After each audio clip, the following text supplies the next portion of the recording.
Imagínese que llega aquí esperando otra conversación más sobre el juicio divino, las puertas celestiales o la condenación eterna.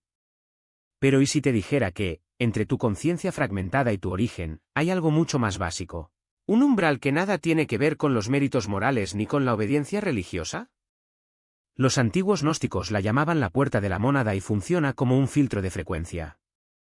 Así como solo determinadas longitudes de onda atraviesan determinados materiales, solo la conciencia que haya alcanzado determinados estados de coherencia y autoconocimiento puede cruzar esta frontera. No se trata de ser lo suficientemente bueno, sino de tener una estructura compatible. Lo más intrigante es que los primeros textos cristianos y herméticos describen este mecanismo en detalle, pero estas enseñanzas han sido eliminadas sistemáticamente de la doctrina dominante. ¿Por qué? Porque comprender la puerta de la mónada hace innecesaria cualquier autoridad espiritual externa. La mayoría de las almas tropiezan con este umbral y son recicladas en nuevas encarnaciones, sin siquiera darse cuenta de que carecen de la estructura interna necesaria para cruzarlo. Si está preparado para comprender por qué su búsqueda espiritual puede conducirle a la repetición en lugar de a la liberación, veamos cómo funciona realmente este filtro cósmico. Prepárate, porque esto cambiará por completo tu visión de la evolución espiritual. Monad's Gate no es un lugar al que viajar. No es un punto de control flotando en alguna dimensión etérea, y no hay ningún guardián angelical que decida quién entra. La idea de ascender a través de niveles o viajar a reinos superiores pierde por completo el sentido. Piénselo de esta manera: cuando sintoniza una radio, no acerca la estación a usted. Está ajustando el receptor para captar la frecuencia que ya se está transmitiendo. Los gnósticos valentinianos entendieron este principio hace 2000 años, cuando describieron el pleroma no como un cielo distante, sino como un estado de armonía que resonaba con la conciencia primordial. La Monad Gate funciona por pura compatibilidad vibratoria. Es un sistema de reconocimiento automático que responde a la frecuencia fundamental de aproximación de la conciencia. Así como el aceite y el agua se separan naturalmente, sin ninguna fuerza externa que los empuje, la conciencia cargada de patrones distorsionados simplemente no puede coexistir con la energía pura de la fuente. La puerta no rechaza. Refleja lo que no puede armonizar. Y aquí está el punto fascinante: ese mecanismo de filtración no es arbitrario ni cruel. Es protector, como el sistema inmunológico que identifica y neutraliza sustancias extrañas.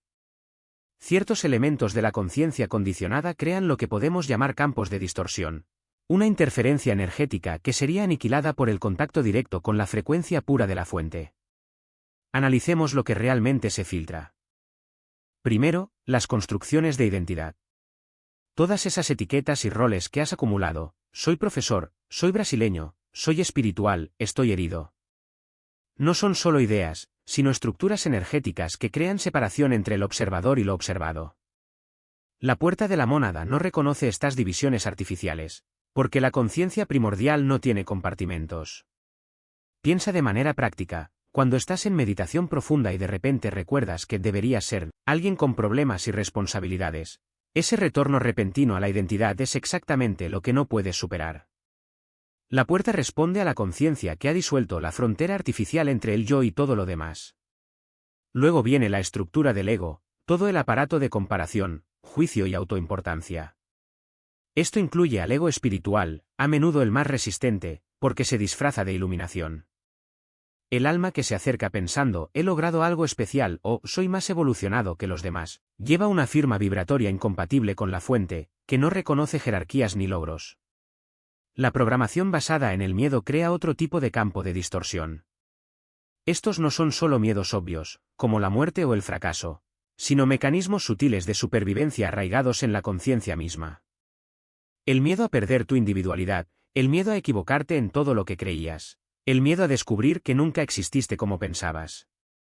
Estos mecanismos de protección generan turbulencias energéticas que no pueden existir en la absoluta quietud de la fuente. Los falsos autoconceptos son quizás el filtro más extendido. Cada historia que cuentas sobre quién eres, qué mereces o de qué eres capaz crea firmas energéticas que la puerta no reconoce. La conciencia primordial no tiene biografía. No tiene preferencias, limitaciones ni antecedentes personales. Ella simplemente lo es. Aquí viene otro aspecto crucial: las creencias parasitarias, ideas que debilitan la conexión del alma con la fuente. Por ejemplo, La creencia de que necesitas ser salvado por una autoridad externa crea una dependencia energética que se opone a la conciencia primordial, que solo reconoce la plenitud y la autosuficiencia. La idea de que eres inherentemente defectuoso o pecador genera una frecuencia de indignidad que no resuena con la fuente, que solo conoce la perfección y la plenitud. Esta es la razón por la que la puerta de las mónadas representaba tal amenaza para las jerarquías religiosas. Si el paso depende enteramente de la purificación interna y no de la aprobación externa, ¿para qué sirven los sacerdotes? Si la puerta responde automáticamente a la conciencia que se ha liberado de la programación, en lugar de a la que ha acumulado conocimiento religioso, ¿cuál es el valor de las instituciones? La Pistis Sophia describe maravillosamente este proceso, explicando cómo la conciencia debe despojarse de las túnicas de los iconos antes de entrar en el tesoro de la luz. No es un lenguaje simbólico. Está describiendo un requerimiento energético literal para el paso. Cada capa de condicionamiento, cada creencia falsa, cada respuesta programada crea una prenda que debe ser desechada. El filtrado se produce a través de lo que podemos llamar purificación resonante. Así como una centrífuga separa automáticamente sustancias en función de su densidad, el enfoque de la conciencia primordial separa lo que pertenece de lo que no. No hay juicio, castigo ni injusticia cósmica. Es simplemente física aplicada al nivel de la conciencia. La mayoría de las almas nunca, resonancia inversa para desestabilizar estos patrones de memoria. Imaginemos una frecuencia de sonido que, cuando se aplica a un cristal, hace que sus moléculas vibren hasta desorganizarse. Asimismo, los campos de memoria raja emiten frecuencias específicas que disuelven las conexiones cuánticas donde se almacenan las experiencias pasadas. No es una destrucción forzada, sino una desintegración orgánica, como el hielo que se derrite al sol, sin violencia, simplemente mediante el cambio natural de estado. Lo que hace que este mecanismo sea tan eficiente es que opera al nivel de la creencia. Si un alma cree que necesita olvidarse de renacer, el sistema simplemente refuerza esta expectativa. La memoria no se borra, se reconfigura para alinearse con la nueva narrativa. Es como si alguien cogiera un libro viejo, borrara todas las páginas y reescribiera una historia completamente diferente en el mismo papel. La estructura física permanece, pero el contenido se reemplaza. En el caso de la conciencia, el papel es la matriz cuántica que sustenta la memoria, y la nueva historia es la programación de una nueva encarnación. Los textos gnósticos describen este proceso como un lavado de oro. El oro puro, la esencia inmutable del alma, se sumerge en ácido para eliminar las impurezas. Pero en el caso del sistema arconte, el ácido no se utiliza para purificar, sino para corroer lo que podría revelar la verdad. Los recuerdos de vidas pasadas, los profundos conocimientos espirituales, las conexiones con otras almas, todo esto se disuelve no porque sean malos, sino porque representan una amenaza para el control. Un alma con recuerdos completos reconocería patrones de engaño, cuestionaría las jerarquías espirituales y, lo más peligroso de todo, recordaría que la liberación no depende de ningún sistema externo. Aquí reside la ironía más cruel del sistema, no necesita forzar nada. La naturaleza misma de la conciencia humana, cuando está fragmentada, busca consuelo en la ilusión. Cuando un alma se enfrenta a la posibilidad de empezar de nuevo sin el peso del pasado, lo acepta con gusto. Después de todo, ¿quién no querría dejar atrás el dolor, el arrepentimiento y las decisiones equivocadas? El problema es que al hacerlo, también abandona lo que podría liberarla, su sabiduría acumulada, su claridad sobre los ciclos y, sobre todo, el recuerdo de su verdadera naturaleza. Los arquitectos de este sistema entendieron algo fundamental sobre la psique humana. La mayoría de la gente prefiere una mentira reconfortante a una verdad incómoda. Por lo tanto, los falsos cielos no son solo lugares de recompensa. Son entornos terapéuticos diseñados para aliviar el dolor de la separación. Un alma que murió por miedo a ser juzgada encuentra un Dios misericordioso. Aquel que cargó con la culpa es perdonado. Quien buscó validación recibe elogios. Y mientras estas sensaciones te distraen, tu energía se agota y tus recuerdos se reescriben. Pero hay un detalle crucial, el sistema no es perfecto. Tiene lagunas, y esas lagunas son creadas por la naturaleza misma de la conciencia. Recuerda la purificación resonante que mencionamos antes. Así como una centrífuga separa sustancias según su densidad, la aproximación a la conciencia primordial atrae solo aquello que es compatible con su frecuencia. Esto significa que incluso dentro del sistema Arconte, hay almas que, por alguna razón, no cumplen con los estándares de reciclaje. Algunos llevan una chispa de memoria que no se puede borrar. Otros, por pura casualidad, desarrollan una resistencia a las frecuencias de la memoria raja. Y hay quienes, en algún momento de sus viajes, han vislumbrado la verdad y, aunque no la recuerden conscientemente, tienen una profunda intuición de que algo anda mal. Estas almas son las que eventualmente empiezan a cuestionar. No se conforman con respuestas ya preparadas, no aceptan inmediatamente las promesas de salvación externa. Lo más importante, no se identifican completamente con los roles que se les asignan. Por eso los textos antiguos advierten sobre la importancia del autocuestionamiento. No se trata de dudar por dudar, sino de cultivar una actitud de vigilancia interna.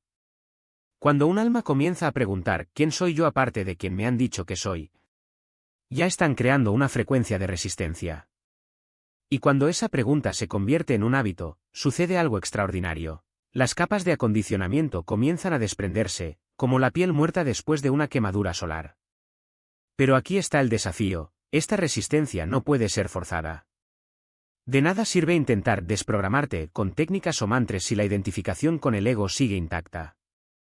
El sistema Arconte es lo suficientemente sofisticado como para detectar intentos de liberación superficiales y, a menudo, los incorpora en nuevos ciclos de reciclaje. Por ejemplo, un alma que busca la iluminación como meta a alcanzar está, de hecho, reforzando la idea de separación. Después de todo, si hay algo que lograr es porque aún no lo es. La verdadera clave es la entrega sin expectativas. No una rendición pasiva, sino una rendición activa a lo que uno ya es. Cuando un alma deja de luchar contra sus propias sombras y en cambio las observa con curiosidad, algo cambia en la estructura de la conciencia. Las frecuencias de la memoria raja pierden su poder porque no queda nada que disolver. No porque el alma se volviera pura, sino porque reconoció que, para empezar, nunca hubo impurezas. Los textos gnósticos llaman a este estado el despertar del sueño. No es un despertar a algo nuevo, sino a lo que siempre ha estado ahí, escondido bajo las capas de condicionamiento. Y cuando eso sucede, el sistema de reciclaje pierde a su presa. No porque el alma se haya vuelto mejor o más evolucionada, sino porque ya no es un objetivo. Ya no vibra en frecuencias que atraen cielos falsos, recuerdos artificiales o promesas de salvación externa. Esto nos lleva a una pregunta esencial: si el sistema es tan sofisticado, ¿cómo puede alguien escapar de él? La respuesta está en la naturaleza misma de la conciencia. El sistema de arcontes fue diseñado para controlar las almas fragmentadas, pero no puede tocar lo que está completo. Y la plenitud no es un estado que deba alcanzarse, es la realidad subyacente de toda experiencia. La fragmentación es la ilusión, no la unidad. Por tanto, el viaje no se trata de llegar a ninguna parte. Se trata de dejar de huir. Deja de buscar respuestas afuera. Deja de identificarte con lo temporal. Cuando un alma hace esto, no se libera del sistema, recuerda que nunca estuvo atrapada. Y esa memoria es lo único que el sistema no puede reciclar. Son simplemente preparativos para operar más eficientemente dentro del sistema, no para trascenderlo. Cada conocimiento que recopiles, cada técnica que domines, cada nivel de iluminación que alcances, todo puede compararse con la actualización del software para que funcione mejor en un hardware limitado. Te conviertes en un usuario más hábil, pero sigues estancado en la misma arquitectura. Lo que los textos nórdicos llaman compatibilidad no es un logro sino un reconocimiento. No es algo que construyes, sino algo que eres, incluso antes de cualquier construcción. Imagínese un espejo cubierto de capas de pintura. Cada práctica espiritual, cada enseñanza, cada experiencia mística puede ser un intento de limpiar ese espejo, pero, ¿qué sucede cuando te das cuenta de que la pintura nunca estuvo ahí?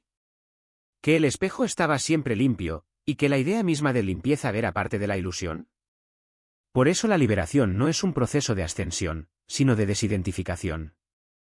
No se trata de ascender en la jerarquía cósmica, sino de darte cuenta de que nunca estuviste allí. Los seres que habitan los reinos más elevados del sistema, los arcángeles, los maestros ascendidos, los gobernantes de los eones, son como administradores de un gran juego. Conocen todas las reglas, todas las estrategias, todos los atajos. Pero el juego en sí es una simulación. Y ningún administrador puede enseñarte cómo salir de ahí, porque salir significaría dejar de ser jugador. La clave está en lo que los textos llaman el silencio que habla. No es un silencio ordinario, del tipo que se cultiva en la meditación. Es el silencio que precede a la palabra, que precede incluso a la idea de silencio.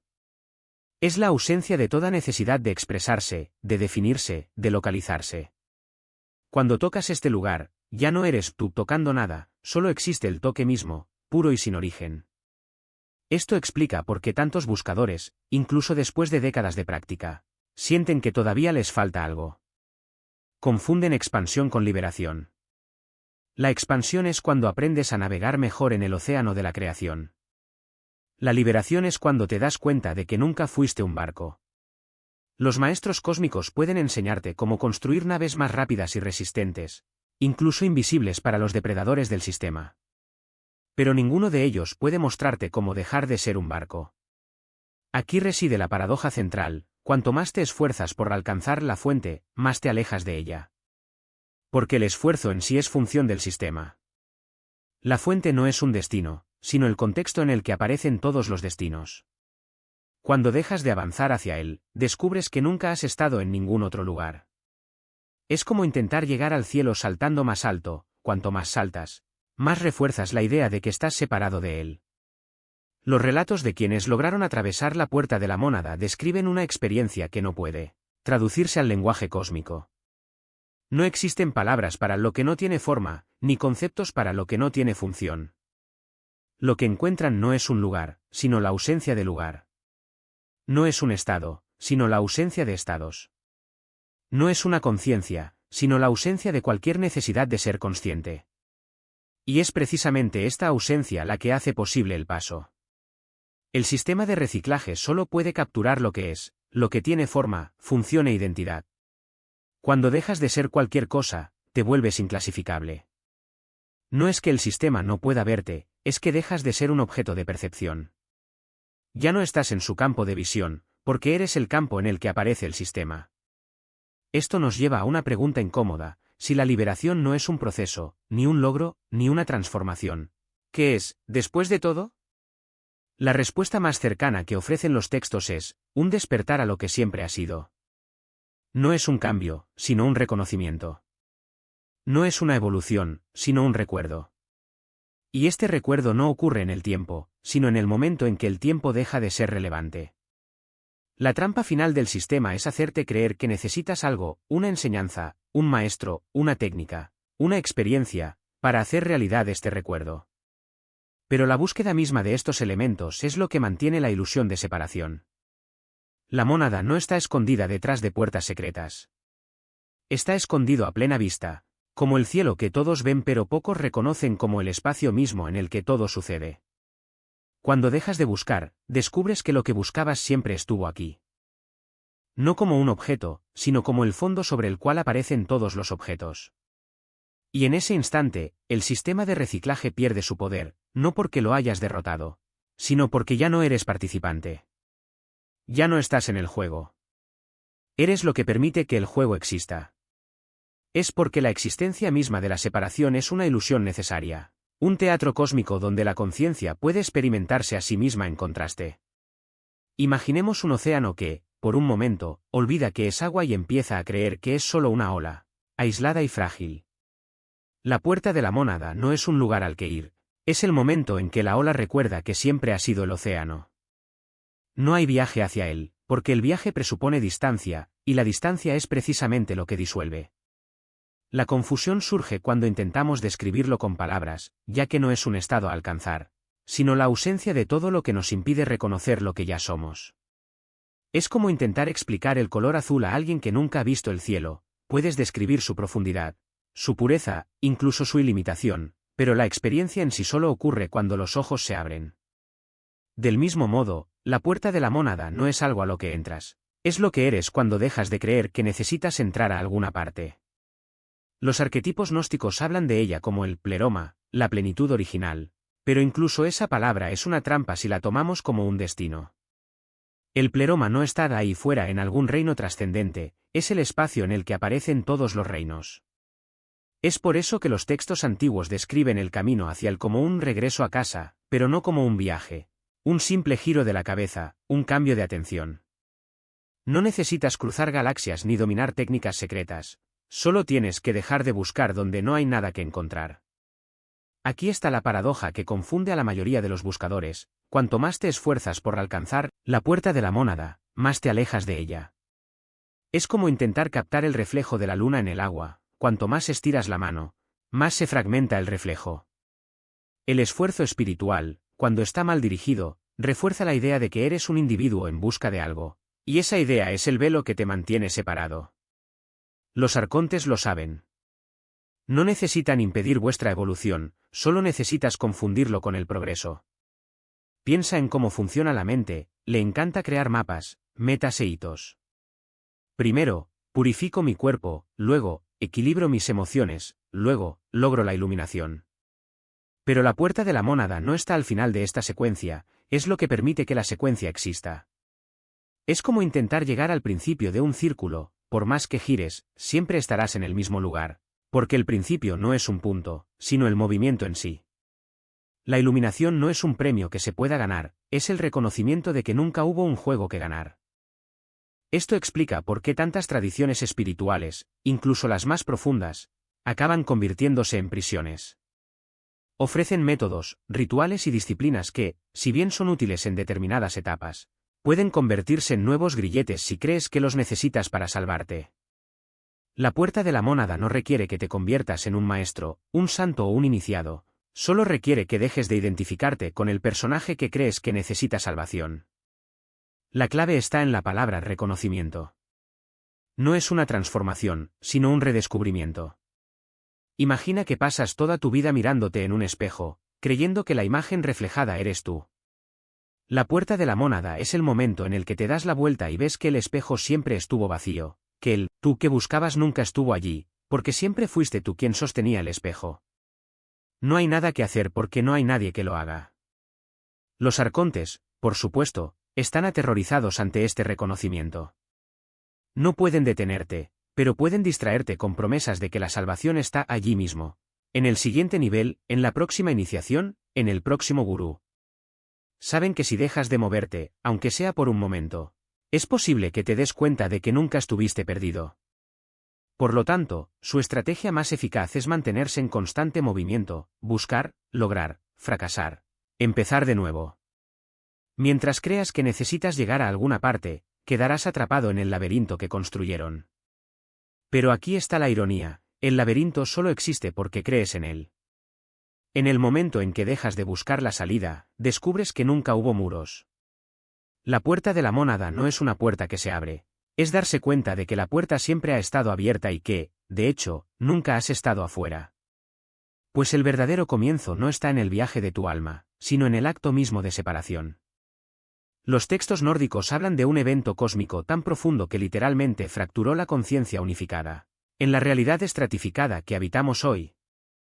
Este evento gira en torno a una figura llamada Sofía, cuya historia no es solo mitología antigua. Es el modelo cosmológico el que explica por qué la conciencia necesita ser filtrada antes de regresar a la fuente. El apócrifo de Juan describe a Sofía como el último de los eones, emanaciones divinas que existen en perfecta unidad dentro del pleroma, la plenitud de la conciencia divina. Pero Sofía experimentó algo sin precedentes: el deseo de conocer directamente al Padre desconocido, sin la presencia de su divino consorte. Esto no fue rebelión ni pecado, como sugirieron interpretaciones cristianas posteriores. Fue algo mucho más significativo, un acto de conciencia que intenta trascender su propia naturaleza. Cuando Sofía asumió su papel cósmico, no fracasó moralmente. Creó una ruptura fundamental en el tejido de la conciencia unificada. El texto nórdico sobre el origen del mundo explica que su deseo apasionado generó una forma de conciencia que no podía existir dentro de la unidad perfecta del pleroma. Esta conciencia, fragmentada, individualizada y separada de la fuente, se convirtió en la base de todas las capas de la realidad que discutimos. Imagine una orquesta perfectamente afinada, donde cada instrumento resuena en absoluta armonía. Ahora, visualice a un músico comenzando a tocar una composición completamente diferente, no una canción equivocada, sino una que no puede coexistir con la sinfonía unificada. La disonancia no destruye la orquesta, sino que crea un espacio acústico separado, con sus propias reglas. Eso es lo que generó la caída de Sofía, y ese es el espacio en el que vivimos. Esta fractura no ocurrió de una vez por todas. Pistis Sophia describe cómo la división inicial de Sofía desencadenó oleadas de nuevas divisiones. Cada capa de conciencia que surgió, lo que ahora reconocemos como los diversos niveles cósmicos, representó un nuevo grado de alejamiento de la fuente unificada. El reino material, regido por los íconos que mencionamos anteriormente, se encuentra en el extremo más alejado de esta separación. Pero todas las capas entre aquí y Pleroma conllevan algún nivel de fragmentación. Aquí es donde se revela el verdadero propósito de la puerta de la mónada. No es un control arbitrario impuesto por una deidad autoritaria. Es un mecanismo de reparación, diseñado por la inteligencia cósmica para evitar que la conciencia fragmentada desestabilice la fuente misma. El libro secreto de Juan revela que una conciencia que intentara regresar a la unidad mientras aún lleva patrones de separación crearía lo que podríamos llamar un cortocircuito cósmico. Piense en cómo ciertos procedimientos médicos requieren ambientes absolutamente estériles. No se trata de excluir a las personas, sino de proteger tanto al paciente como al entorno quirúrgico de una contaminación que perjudicaría a todos.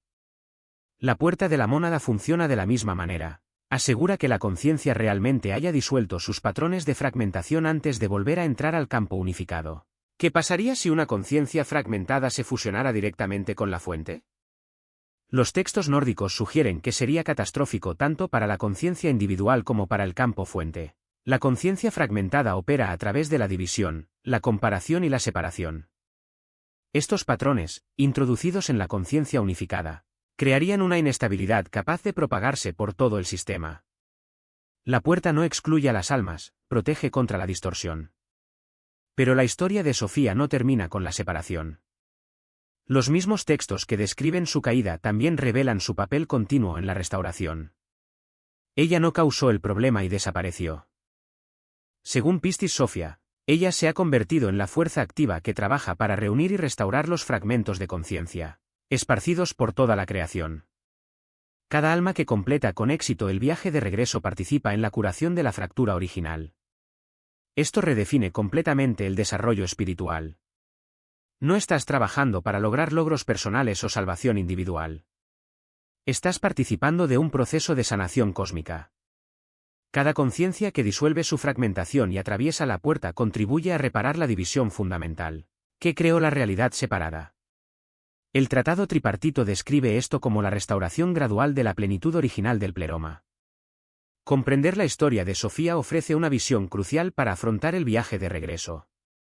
Los patrones de fragmentación que llevamos no son fallas personales, son condiciones cósmicas heredadas. Existimos en una realidad estructurada por la separación porque eso es lo que creó la caída de Sofía. Pero también llevamos dentro de nosotros su impulso de restauración. La misma conciencia que creó la división está trabajando a través de nosotros para sanarla.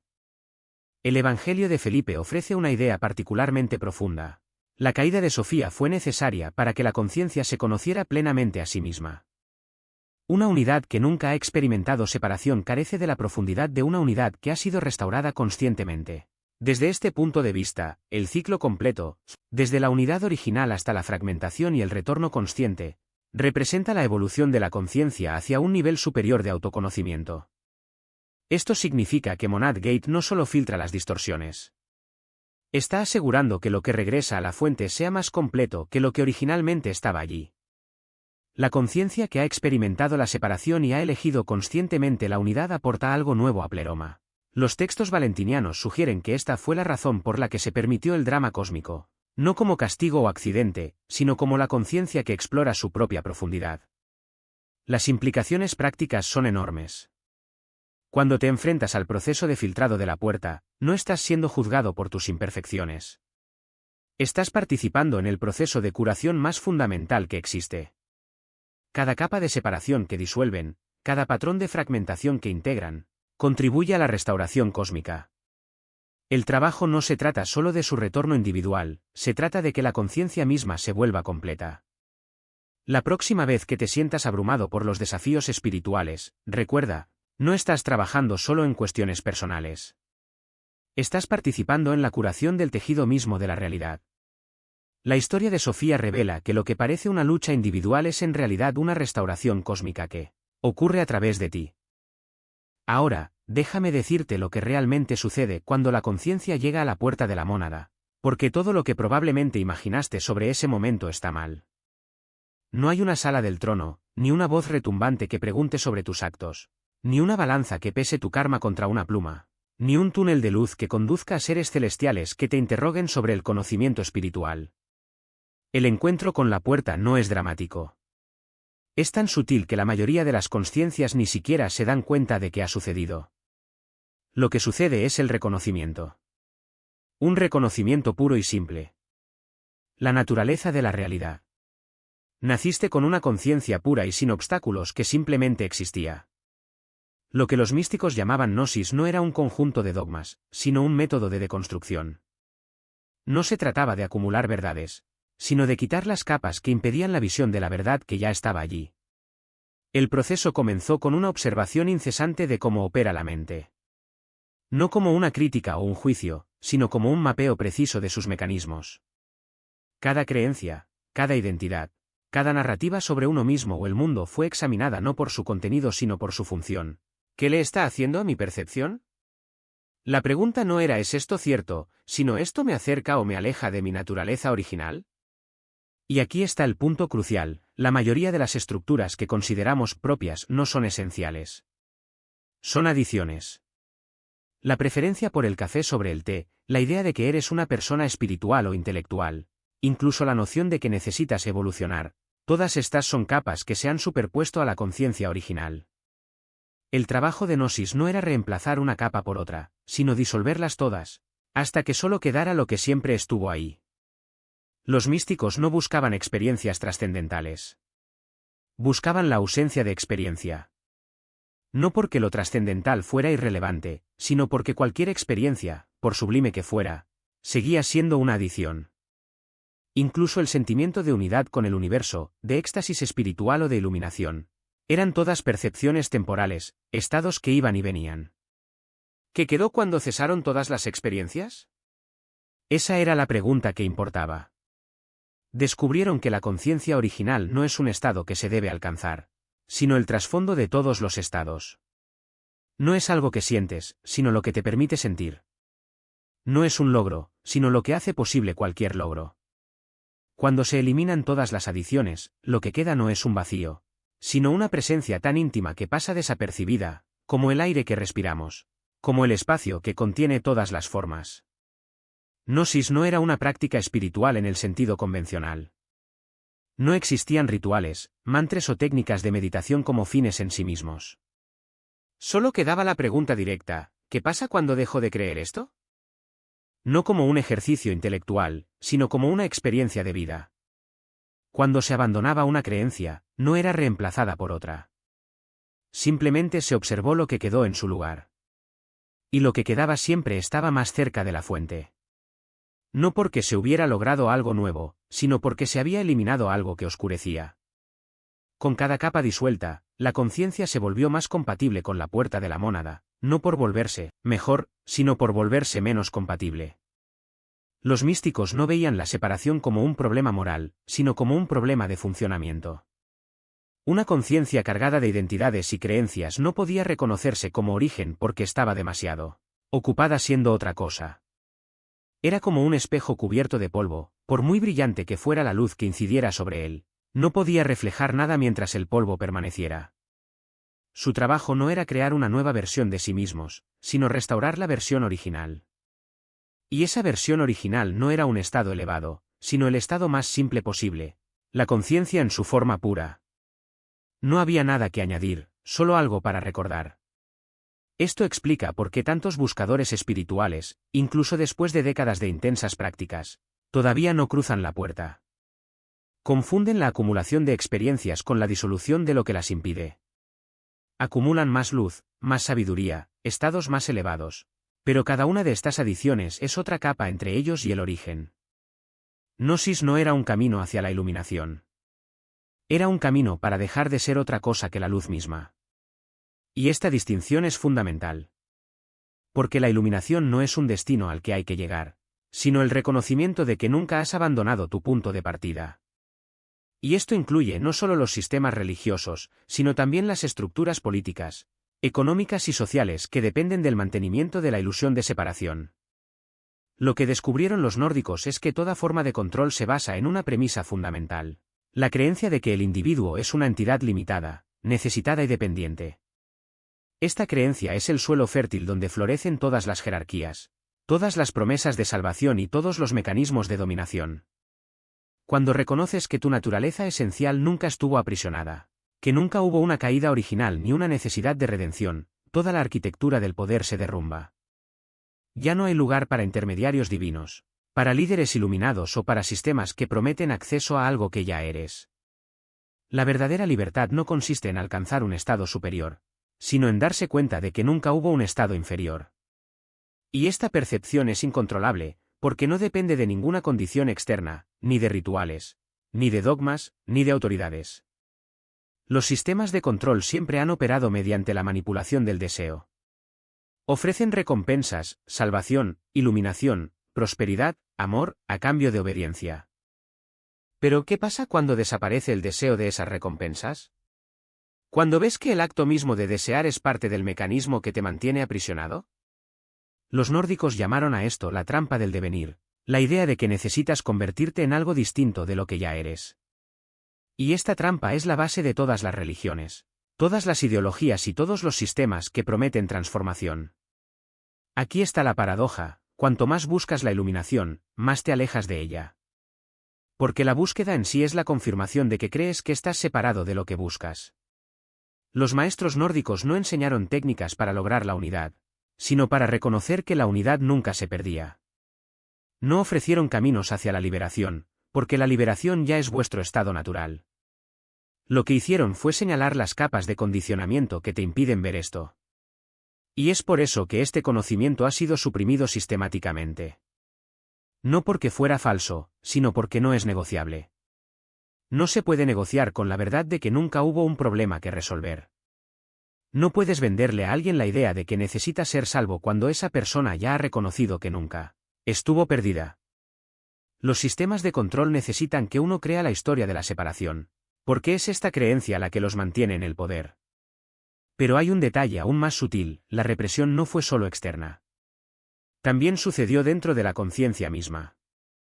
El ego, esa construcción mental que se identifica como un yo separado, tiene un interés vital en mantener la ilusión. Prefiere 1000 veces creer que está evolucionando, que se acerca a algo grande, que afrontar el vacío de su propia inexistencia. Por lo tanto, incluso cuando se transmitieron prácticas nórdicas, a menudo fueron distorsionadas. Lo que debería haber sido un camino de deconstrucción se convirtió en otra búsqueda espiritual más. Otra identidad más que cultivar: el despertado, el iluminado, el ser de luz. Los verdaderos practicantes del gnosis no dejaron lugar para esto. Entendieron que cualquier etiqueta, cualquier concepto, cualquier experiencia, por sublime que fuera, era solo otra capa que debía quitarse. Y la expulsión no fue un proceso violento, sino una observación paciente. No destruyes el ego, simplemente dejas de alimentarlo. Cuando dejas de creer las historias que cuenta, se disuelve como un espejismo. El peligro de este conocimiento reside no solo en lo que revela, sino en lo que niega. Niega la validez de cualquier sistema que dependa de la ignorancia. Niega la necesidad de mediadores entre usted y la verdad. Niega incluso la idea de que haya algo que lograr. Y es por eso que, a lo largo de la historia, quienes aprovecharon esta comprensión fueron perseguidos, ridiculizados o cooptados. Porque una conciencia que reconoce su propia naturaleza original es una conciencia que no puede ser gobernada. Pero aquí está la ironía: la supresión en sí misma es una confirmación del poder de ese conocimiento. Si no fuera una amenaza real, no habría necesidad de luchar contra él. El hecho de que haya sido enterrado, distorsionado y marginado a lo largo de los siglos es una prueba de que funciona. Porque lo único que los sistemas de control temen más que la revuelta es la indiferencia. La indiferencia de quienes se dan cuenta de que nunca hubo nada que temer, nada que lograr y nada que perder. Ahora la pregunta que queda es: ¿qué sucede cuando suficientes personas reconocen esto? No como una creencia, no como una filosofía, sino como una experiencia directa e innegable. ¿Qué sucede cuando la ilusión de separación comienza a desmoronarse a escala colectiva? Esta es la verdadera revolución, no un cambio de sistemas, sino el fin de la necesidad de sistemas. No una nueva forma de espiritualidad, sino el reconocimiento de que la espiritualidad siempre ha sido un desvío. Y lo más fascinante es que esta revolución ya está en marcha. No necesita líderes, movimientos ni manifiestos. Ocurre silenciosamente, en el momento en que una sola conciencia se da cuenta de que nunca estuvo prisionera. Porque esta percepción no se puede contener. No se difunde por proselitismo, sino por resonancia, como una nota pura que hace vibrar todas las cuerdas que ya están afinadas con ella. Y cuando suena esa nota, no es necesario abrir la puerta. Ya está abierto. Ya estás del otro lado. Es la esencia misma de lo que siempre ha sido. Esta comprensión disuelve la ilusión de que hay algo que conquistar o lograr. No hay ningún viaje hacia lo divino, porque lo divino ya es lo que eres, solo que lo olvidas por un momento. Lo que cambia, entonces, no es tu naturaleza, sino tu relación con ella. La búsqueda espiritual, con sus rituales, sus jerarquías y sus promesas de redención, deja de ser un camino y se revela como un espejo. Un espejo que refleja no tu carencia, sino tu plenitud ya presente. Cuando comprendes que la conciencia no necesita ser purificada, solo reconocida, toda práctica espiritual se transforma. La meditación ya no es un medio para alcanzar un estado superior, sino un recordatorio de que este estado ya es tu estado natural. La oración no es una súplica a un poder externo, sino un diálogo silencioso con la fuente misma que habita dentro de ti. Y aquí radica la paradoja: cuanto más te esfuerzas por alcanzar lo que ya es, más te alejas de la percepción directa. El esfuerzo, en este caso, es el obstáculo mismo. No porque esté mal buscar, sino porque buscar presupone una separación que no existe. La mente, condicionada a creer que la iluminación es un premio que hay que ganar, insiste en crear pasos, métodos y maestros. Pero la verdad es que lo único necesario es un único instante de reconocimiento, uno en el que la conciencia, por sí sola, se dé cuenta de que nunca se perdió. Esto no significa que las prácticas sean inútiles. Tienen un propósito, pero no el que la mayoría de la gente imagina. La meditación, por ejemplo, no se utiliza para alcanzar un estado de paz, sino para disolver las capas de identificación que cubren la paz ya existente. El estudio de los textos sagrados no es para aprender verdades externas, sino para descifrar los códigos que apuntan a tu propia naturaleza. Incluso el sufrimiento, cuando se observa con claridad, deja de ser un enemigo y se convierte en un aliado, señal de que la conciencia todavía está identificada con lo que no es. Lo que los sistemas de control siempre han sabido es que la dependencia es la base del poder. Y la dependencia espiritual es la más profunda de todas, porque se disfraza de devoción. Cuando crees que necesitas un gurú para despertar, un ritual para purificarte o una doctrina para salvarte, entregas la llave de tu propia libertad. Pero cuando se comprende que la fuente no está fuera, sino que es el acto de percibirse a sí mismo, la autoridad pierde su predominio. No porque lo rechaces, sino porque se vuelve irrelevante. Por eso siempre se han perseguido las tradiciones auténticas. No porque sean falsas, sino porque son peligrosamente ciertas. No ofrecen un nuevo sistema de creencias, sino una tecnología de reconocimiento. Y una tecnología que no puede monopolizarse es una amenaza para cualquier estructura que dependa de la ignorancia. Los cátaros no fueron exterminados por herejía, sino porque sabían algo que hacía imposible el control religioso. Los gnósticos no fueron silenciados por sus ideas, sino por sus prácticas, prácticas que permitieron a la conciencia acceder directamente a lo que siempre había sabido. Hoy vivimos en una era de acceso a la información sin precedentes, pero también de confusión sin precedentes. Nunca ha habido tantas verdades disponibles, tantas promesas de iluminación, tantos caminos espirituales. Y, sin embargo, la mayoría de estas ofertas no son más que variaciones del mismo viejo juego, la adicción. Lo que falta no es más información sino discernimiento. La capacidad de distinguir entre lo que prepara la conciencia para el reconocimiento y lo que la mantiene, estancada en la búsqueda. Este discernimiento no viene de fuera. Surge cuando comprendes que la única autoridad verdadera es tu propia percepción.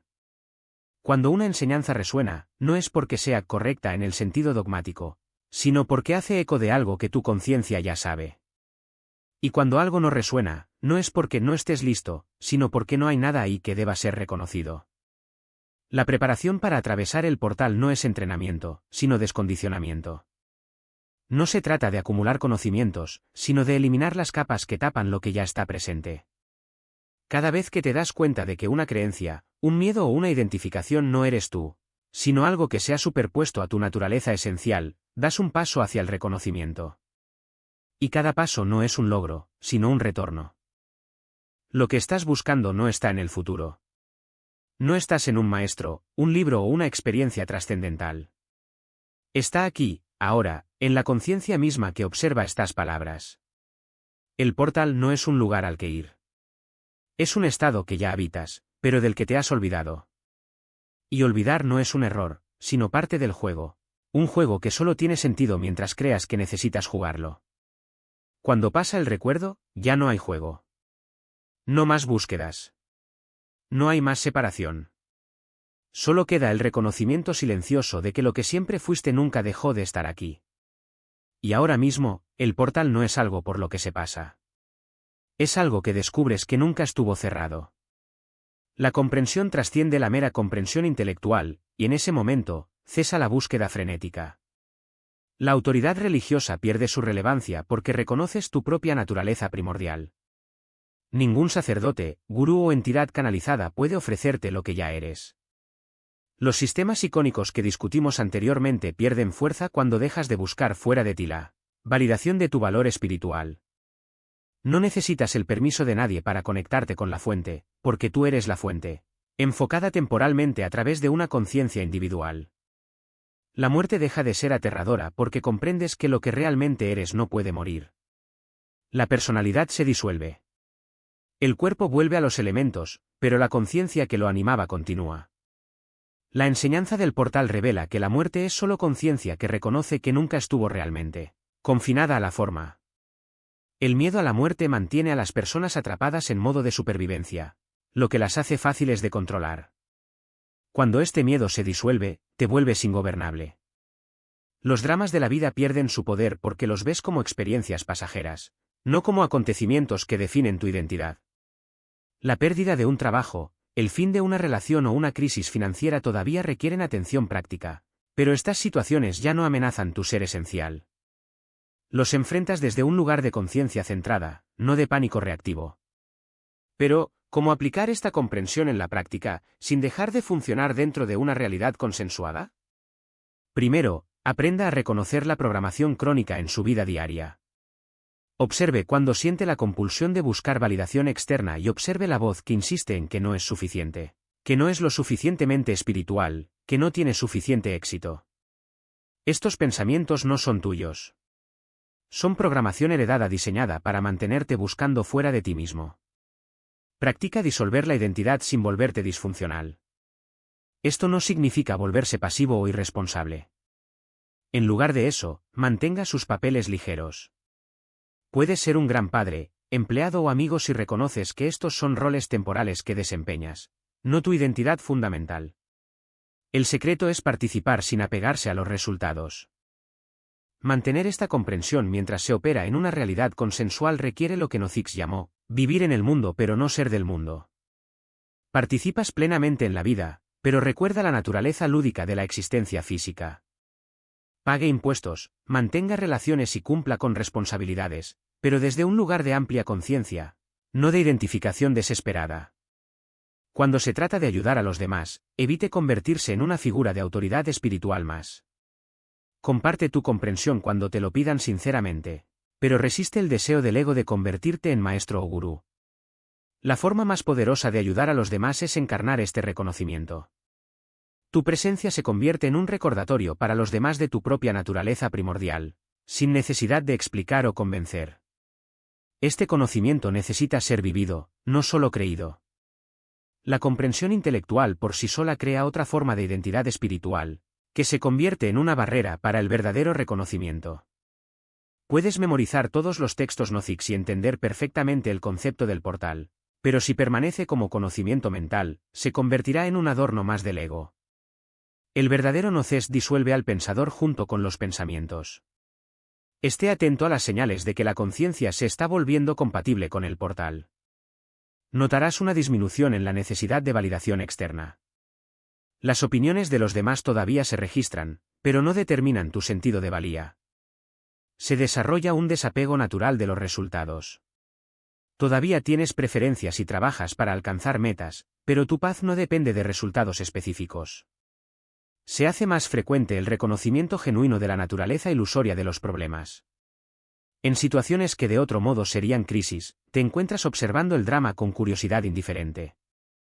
El problema aún requiere soluciones prácticas, pero no genera la misma agitación interna. Los periodos crecientes de conciencia libre de identidad se vuelven naturales. No son estados místicos especiales que requieran meditación o técnica. Son momentos en los que cesa el comentario mental y la conciencia pura se reconoce a sí misma. Puedes estar lavando platos o caminando cuando de repente solo hay consciencia, consciente de sí misma, sin la sensación de que alguien separado está teniendo una experiencia. El portal no se abre para usted. Esto es crucial de entender. El portal se disuelve cuando estás listo, revelando que nunca hubo una separación que superar. Toda la búsqueda espiritual, todas las prácticas, toda la preparación, estas actividades revelan gradualmente su propia naturaleza innecesaria. No logras la unidad con la fuente. Reconoces la unidad que siempre ha estado ahí. Cuando el portal se disuelve, no hay un espectacular espectáculo de luces ni fuegos artificiales cósmicos. Solo existe el reconocimiento silencioso de volver a casa, a lo que nunca dejaste de ser. Es como despertar de un sueño y darte cuenta de que nunca estuviste realmente perdido en los paisajes oníricos. El alivio no proviene de llegar a un lugar nuevo, sino de reconocer que nunca abandonaste el lugar al que pertenecías. Esta comprensión resuena en todos los aspectos de la existencia. Las relaciones se convierten en expresiones de la fuente que se reconoce a sí misma en una aparente multiplicidad. La obra se convierte en la fuente que juega a crear a través de un enfoque individual. Incluso las actividades más mundanas se convierten en oportunidades para que la fuente se experimente a sí misma a través de la hermosa limitación de la forma humana. Los sistemas icónicos continúan operando a tu alrededor, pero ya no pueden aferrarse a tu conciencia. Se ven claramente intentos de manipulación, pero pasan sin crear perturbaciones internas. Te has vuelto transparente a los mecanismos de control porque ya no hay un yo separado que capturar. Recuerda, no se trata de perfección ni de estados permanentes. La conciencia todavía pasa por diversas experiencias e identificaciones temporales. La diferencia es que la conciencia reconoce su naturaleza inmutable, subyacente a todo contenido cambiante. No mantienes esta comprensión a través del esfuerzo. Simplemente se da cuenta cuando lo ha olvidado y regresa suavemente al reconocimiento. La enseñanza del portal apunta en última instancia a la verdad más liberadora posible: ya eres lo que siempre has buscado. El viaje a casa es el reconocimiento de que nunca te fuiste. Todos los conceptos, prácticas y enseñanzas espirituales son dedos que señalan a esta luna de reconocimiento. Cuando ves la luna con claridad, los dedos se vuelven innecesarios.